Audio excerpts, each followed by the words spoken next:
Okay guys, for this video you need to have with you your line and meter sheet from your Renaissance packet. First we're going to start very elementary so that I can make sense of this, and you've heard me use these terms in the past couple of days, but I want to make sure that we have covered the basics. And this is just a general overview. I won't have you memorize everything necessarily, but it could show up on the AP exam, so just in case, we're going to make sure that you have had some exposure to it. So let's look at this pattern. And I hope that this is not backwards for you. We have square, triangle, circle, square, triangle, circle, square, triangle. What comes next? If you said circle, you are correct. I'm sorry about the color, but the computer is trying to focus on this other screen that I'm using as my go-go whiteboard. So what you identified here is that the pattern that exists is square, triangle, circle, and that this one pattern is being duplicated, therefore the circle is missing. So how many patterns are there? Actually, it's one pattern. Square, triangle, circle is the pattern, and it is used 3 times. 1, 2, 3 uses of this pattern. Okay, so how this relates to poetry, we're going to break a poetic line down into its syllables. Then we're going to see if there's a pattern to the syllables, and we're going to give it a name. Then we just have to count how many times it's used, and that gets another name. If this is backwards to you, I don't know how the video is going to post, but you can read these words on your own page. You don't have to rely on this. You can just listen to me. So this first word is the example. Would you say, I'm going to take some pain reliever because I need some relief, or I need some relief? I think you would say relief, right? So what you've identified, knowingly or unknowingly, is that the word relief has 2 syllables in it. Let's go back to kindergarten. Cinderella, how many syllables in it? Cinderella. We used to clap them out in kindergarten. It has 4 syllables. So in the English language, these words each have a certain number of syllables, and where the stress goes doesn't depend on where you want it to go. It is where it is. You could look it up, you could Google relief, the stress is going to be on the latter half of the word. For instance, did you know, I always thought that the word was umbrella, where the stress would be on the and then brella to unstress. Until that song came out, umbrella, brella, brella. I'm like, oh my gosh, what is she doing? And I look it up. Do you know the stress is supposed to go on the brow? Umbrella. And I'd been saying it wrong my entire life. So syllables matter, children. The next word, apple. If you're not sure where the stress goes, try this little trick with me. Put your chin on your hand, or put your elbow on a table and prop your chin.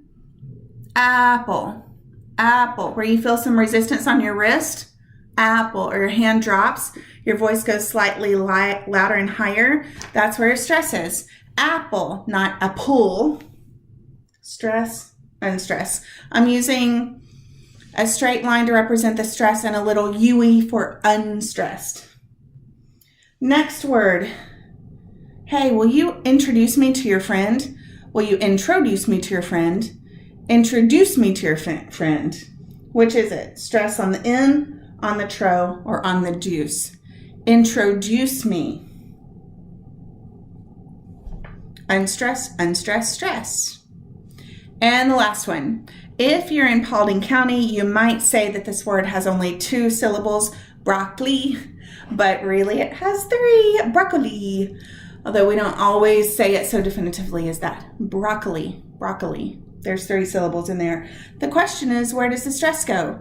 Broccoli, broccoli, broccoli. It's on the broccoli. Okay? These are the only patterns that we know of. They're the only consistent ones that we see in the sonnet form or very formulaic poetry.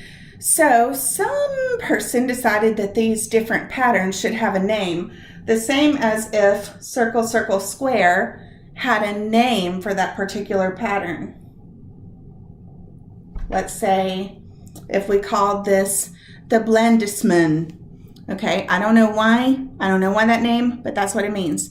So I didn't come up with these names.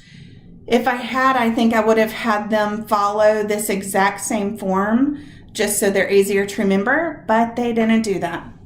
The first one is called an iamb. I-A-M-B, and that is the pattern of unstressed, stressed. This pattern equals 1 foot of poetry. So our next step will be to determine how many feet, or in other words, how many iambs in a particular line. I'm really sorry about the color. Nothing I can do about it. All right, apple. This stressed mark followed by an unstressed mark is called a trochee. Hope you're filling in your sheet. Trochee. Right, just the name they gave for it. And luckily, trochee is a trochee, where an iamb really is not an iamb, because it is more trochee. I'm not trying to confuse you. Let's not go there.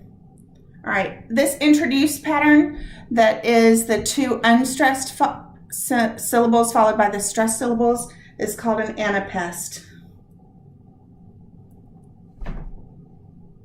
Introduce is an anapest. Unstressed, unstressed, stressed. Anapest, the word, is not in fact an anapest, and that bothers me, but I didn't think of the word. And finally, the broccoli one that illustrates the stressed syllable followed by 2 unstressed syllables is called a dactyl. Okay, dactyl. Stressed, unstressed, unstressed. That's the only 4 patterns that you have to know, because that's the only 4 patterns that there are, really. Now, we're going to move into the next step. Let's get a clean whiteboard going. Now, let's say I have a line of poetry. Then I need to look at each of the syllables in the poem. There's probably an easier way to get a clean page, but I haven't figured that out because this is new technology to me. All right. Oh, that's actually on the screen. Okay. Let's take...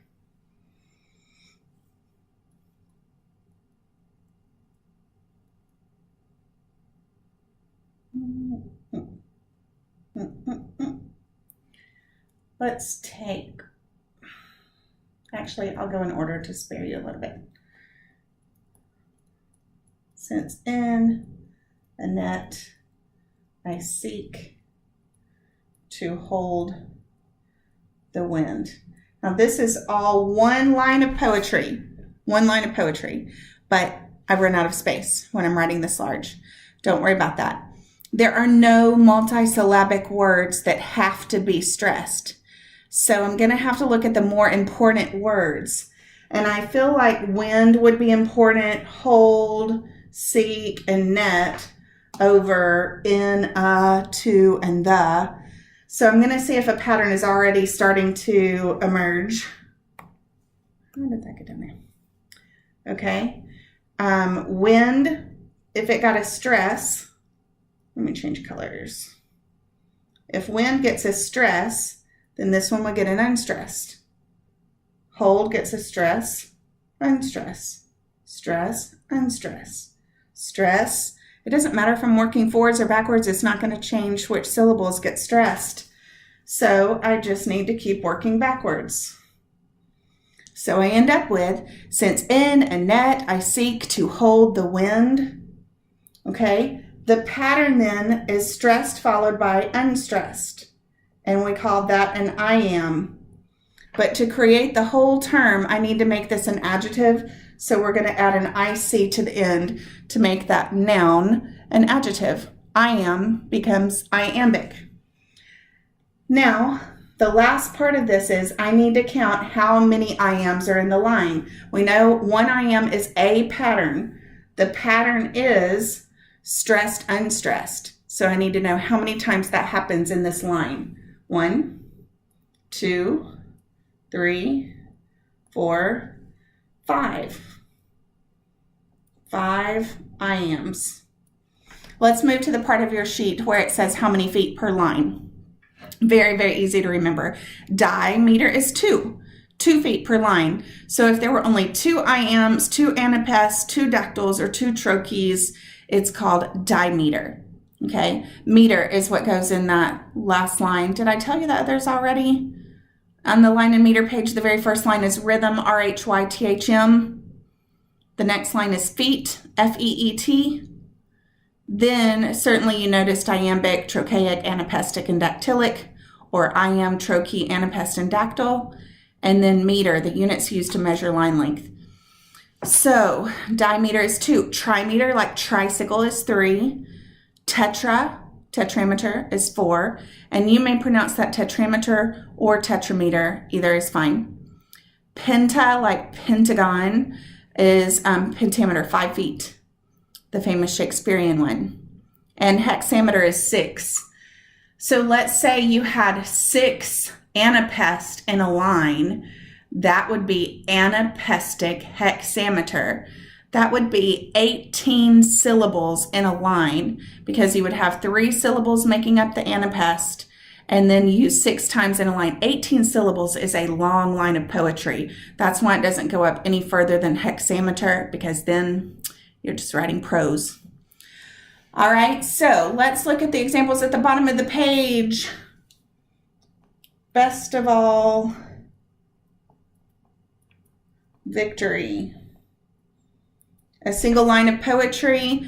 I think it's helpful to look at the multisyllabic words first. So victory, victory, victory. It's victory, victory.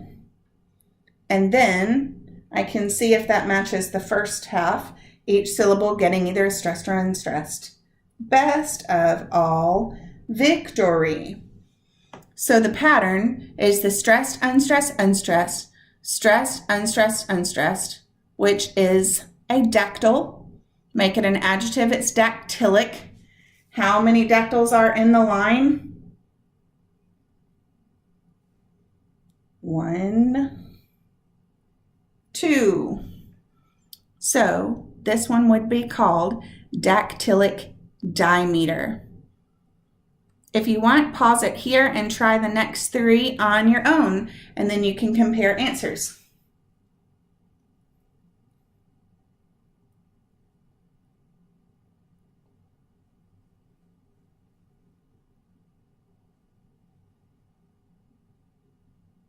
Are you trying them out?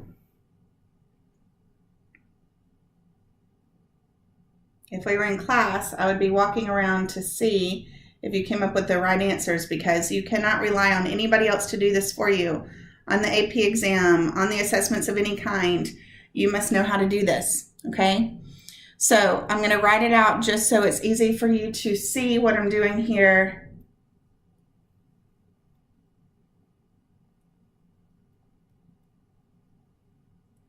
I bought a car today is our next line of poetry. And we're going to scan the syllables. Well, I have a multi-syllable word, today. So is it today or today? Today, today. Can you hear the difference? I'm listening for when my voice goes up, higher, louder pitched, how it's supposed to be. And if I don't know, I can always look it up. Today. Today is the first day of the rest of your life. Does the rest of it work with that same iambic pattern? A car. I bought a car today. This is an iamb, and it's used 3 times, which makes it, can you say it? Iambic trimeter. Well done, well done. Let's try the next one. Look for hidden pitfalls. You have two multisyllabic words, so go with, is it hidden or hidden? Pitfalls or pitfalls? The answer, pitfalls. Hidden. Look for hidden pitfalls. This stressed followed by the unstressed, what's it called? That's right, it's a trochee. How many times is it used? 1 trochee, 2 trochee, 3 trochee. That is trochaic trimeter. Did you get it right? Give yourself a pat on the back. And we're almost done. Let's go to, I'm sorry, it's late. Did I say trochaic trimeter? Trochaic? Because when I'm looking at the screen backwards, I might have said iambic. Anyway, it is trochaic trimeter. Last one, in the cool of the night.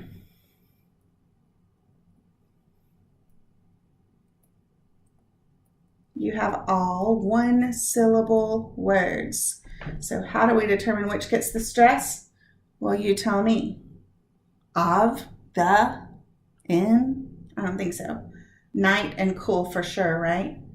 So that probably means in the cool of the night.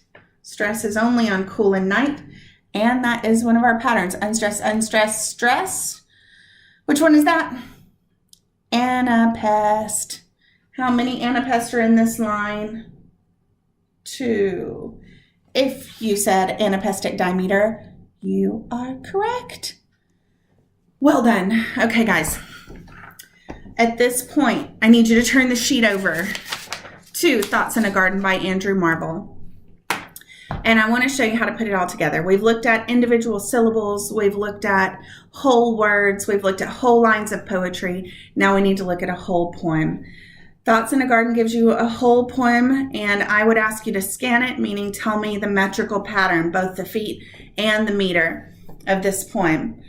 To do a whole poem, pick a line, any line, and then just see if it's consistent throughout.